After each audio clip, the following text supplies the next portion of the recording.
본질을 파악하라. 광천이 샘솟는 모습은 각양각색이다. 콸콸 넘쳐 흐르듯이 용솟음치는 광천, 끝없이 흘러나오는 광천, 똑똑 방울져 나오는 광천. 광천의 가치를 모르는 사람은 물의 양으로 그 풍요로움을 판단한다. 그러나 광천의 효과를 잘 알고 있는 사람은 물의 양이 아닌 함유 성분으로 광천의 좋고 나쁨과 질을 판단한다. 부자의 사람은 다른 일에 관해서도 겉으로 보이는 양의 크기나 압도적인 박력에 현혹되지 않는다. 무엇이 인간에게 의미와 가치 있는 근본인가? 본질을 꿰뚫어 보는 눈을 가지는 것이 매우 중요하다. 시점을 바꿔라. 무엇이 선이고 무엇이 악인가? 인간으로서의 윤리란 어떤 것인가? 이 같은 정의는 시대에 따라 정반대가 될 만큼 달라진다. 고대에는 전통적인 관습이나 습관에서 벗어난 자유로운 행동을 비행이라 여겼다. 또한 개인적으로 행동하는 것, 신분을 초월한 평등, 예측할 수 없는 것, 익숙하지 않은 것, 미래가 보이지 않는 것까지도 악이었다. 완전히 평범해 보이는 현대의 행동이나 사고의 대부분도 고대인의 눈으로 보면 악이다. 시점을 바꾼다는 것은 이러한 것이다. 상대나 상황을 상상하는 것만이 시대의 전환은 아니다. 옛 시대의 것을 되새겨보는 것도 시점을 바꾸는데 큰 도움이 된다.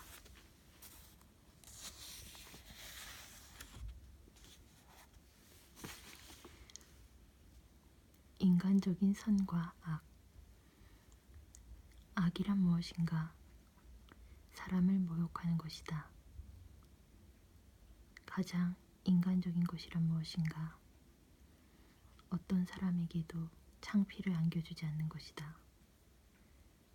그리고 사람이 얻는 자유란 무엇인가? 어떤 행위를 해도 자신에게 부끄럽지 않은 상태가 되는 것이다. 학업은 세상을 잘 살아가는 토대가 된다. 주어진 임무나 약속을 잘 이해하고 꾸준히 지키기 위해서는 충분한 이해력과 기억력이 필요하다. 이해력과 기억력은 단련하여 획득할 수 있는 지성의 일부다. 또한 상대에 대하여 혹은 멀리 있는 누군가에 대하여 동정심을 갖기 위해서는 충분한 상상력이 필요하다. 상상력 또한 훌륭한 지성의 일부다. 인간적인 윤리나 도덕이라는 것은 이런 식으로 지성과 강하게 결부되어 있다. 그리고 지식이 없는 지성이라는 것은 있을 수 없다. 그러므로 아무런 도움이 되지 않는 듯 보이는 지금의 공부 하나하나가 인간으로서 잘 살아가는 데 필요한 토대가 된다고 할 수 있다.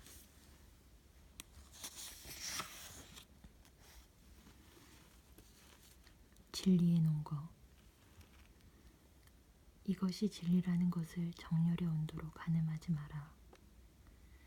정열이 보다 크다고 해서 그것이 진리라는 증거는 어디에도 없다. 그럼에도 불구하고 그처럼 느끼는 사람이 적지 않다. 역사가 오래되었기 때문에, 전통이 어디보다 길기 때문에 그것이 진리라는 온것 또한 결코 성립되진 않는다. 그러한 것을 강하게 주장하는 사람은 경우에 따라 역사를 위조하기도 하므로 주의 깊게 살필 필요가 있다. 최악의 독자. 책을 읽은 뒤 최악의 독자가 되지 않도록 하라. 최악의 독자라는 것은 약탈을 일삼는 도적과 같다. 결국 그들은 무엇인가 감나가는 것은 없는지 혈안이 되어 책의 이곳저곳을 적당히 훑다가 이윽고 책 속에서 자기 상황에 맞는 것, 지금 자신이 써먹을 수 있는 것, 도움이 될 법한 어구를 끄집어 훔친다. 그리고 그들이 훔친 것만을, 어렴풋이 이해한 것만을 마치 그 책의 모든 내용인 양 큰 소리로 떠드는 것을 삼가지 않는다. 결국 그 책을 완전히 다른 것으로 만들어버리는 것은 물론 그 책 전체와 저자를 더럽힌다.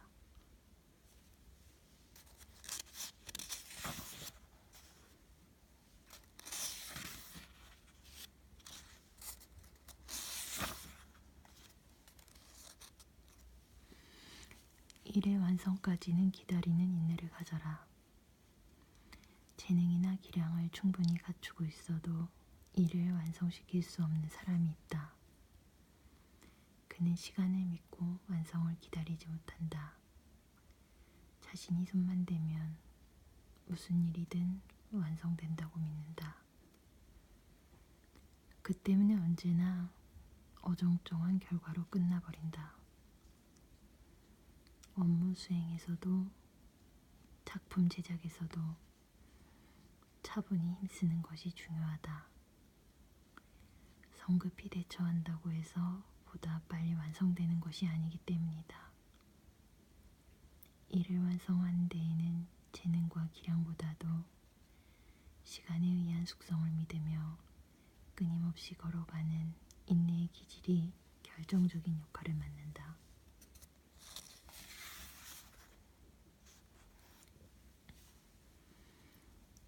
이상으로 가는 지름길을 파악하라. 어떤 이상을 단지 가지는 것만으로는 부족하다. 우선은 어떻게 해서든 이상을 향한 지름길이라는 것을 나름대로 발견하는 것이 중요하다. 그렇지 않으면 자신의 행동, 삶의 방식이라는 것이 전혀 정해지지 않은 채로 머물게 된다. 이상이라는 것을 멀리 있는 별처럼 자신과 상관없는 듯 멀거니 바라보며 자신이 걸어가야 할 길을 알지 못하는 것은 비참한 결과를 낳는다. 최악의 경우에는 이상을 가지지 못하고 살아가는 사람보다 훨씬 질이 멸렬한 삶을 살게 된다.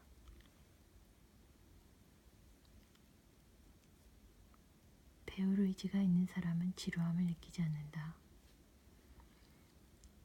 배우고 지식을 쌓고 지식을 다시 교양과 지혜로 넓혀가는 사람은 지루함을 느끼지 않는다.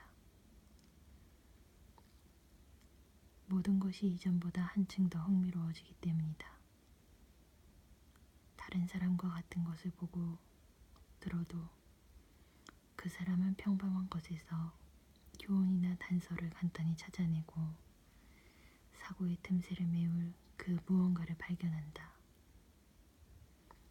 결국 그의 나날은 수수께끼 풀이와 진배 없는 지식 획득의 재미로 채색되고 의미 있는 충만함으로 채워진다.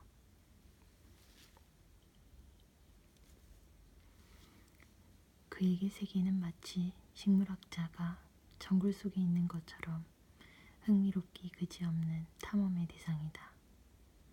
매일이 발견과 탐색으로 가득하기에 지루할 틈이 없다.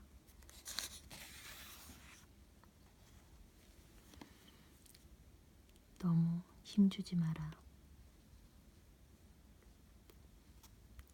자신이 가진 힘의 4분의 3 정도의 힘으로 작품이나 일을 완성시키는 것이 가장 적당하다. 온 힘을 다해 온 마음을 기울여 완성한 것은 왠지 모르게 보는 이에게 고통스러운 인상을 주고 긴장을 불러일으키기 때문이다. 그것은 일종의 불쾌감과 혼탁한 흥분을 필연적으로 가져온다. 거기에는 그것을 만들어낸 인간의 불쾌감이 어딘가에 배어있기 때문이다. 그러나 4분의 3 정도의 힘으로 완성한 것은 어딘지 모르게 느긋한 여유가 느껴지는 넉넉한 작품이 된다. 그것은 일종의 안심과 건전함을 선사하는 쾌적한 인상의 작품이다. 결국 많은 사람이 쉽게 받아들이는 것으로 완성된다.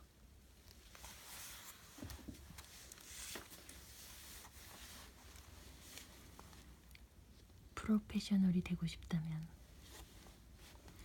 무엇인가의 프로페셔널이 되려고 한다면 미연에 극복해 두어야 할 것이 있다.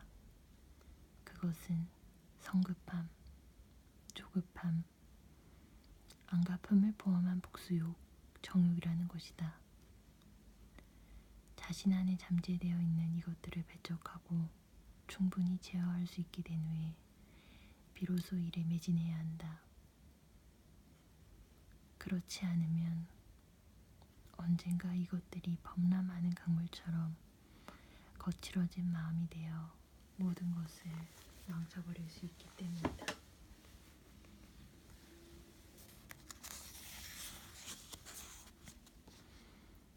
뒷정리를 잊지 마라. 건축가의 도덕이란 집을 짓고 난 뒤 터전을 깔끔히 치우는 것이다. 원예가의 도덕은 나뭇가지를 자른 뒤 떨어진 가지와 잎을 청소하는 것이다. 이와 마찬가지도 우리도 무엇인가를 이루었다면 뒷정리를 확실히 해야 한다. 그렇게 해야 착수한 일이 끝나고 비로소 완성을 거둔다. 추구하는 것은 이곳에 있다.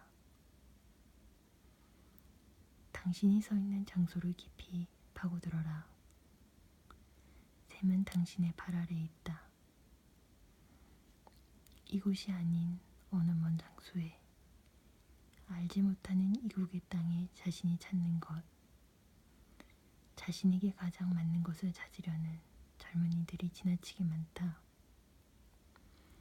실은 자신이 한 번도 시선을 주지 않았던 발 아래기에 끝없는 깊은 샘이 자리하고 있다.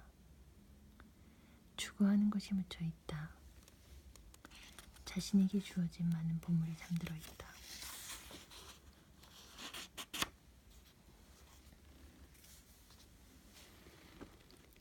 가장 짧은 길은 현실이 가르쳐준다. 수학에서 가장 짧은 길은 출발점과 도착점을 직선으로 잇는 길이라 말한다. 그러나 현실에 있어 가장 짧은 길은 그렇지 않다. 옛날 뱃사람은 이렇게 말한다. 지금 가장 알맞게 불어오는 바람이 돛을 활짝 부풀려 이끄는 항로가 목적지를 향한 최단거리라고. 이것이야말로 실제로 일을 해낼 경우에 통용되는 가장 짧은 길에 관한 이론이다. 일은 머리로 세운 계획대로 진행되지 않는다. 현실의 그 무엇이 먼 길을 가장 짧은 길로 만들어준다. 그것이 무엇인지는 사전에 알 수 없으며 현실에 발을 내딛었을 때 비로소 알게 된다. 물러서야 비로소 파악할 수 있다. 모네가 그린 전묘화는 가까이서 보면 무엇을 표현한 것인지 알 수 없다. 멀찌감치 물러서서 감상한 후에야 비로소 거기에 그려진 대상의 윤곽을 알 수 있다. 어떤 일의 소용돌이 속에 있는 사람도 이와 같다. 가까이에 있으면 무엇이 어떻게 되어 있는지 이해할 수 없다.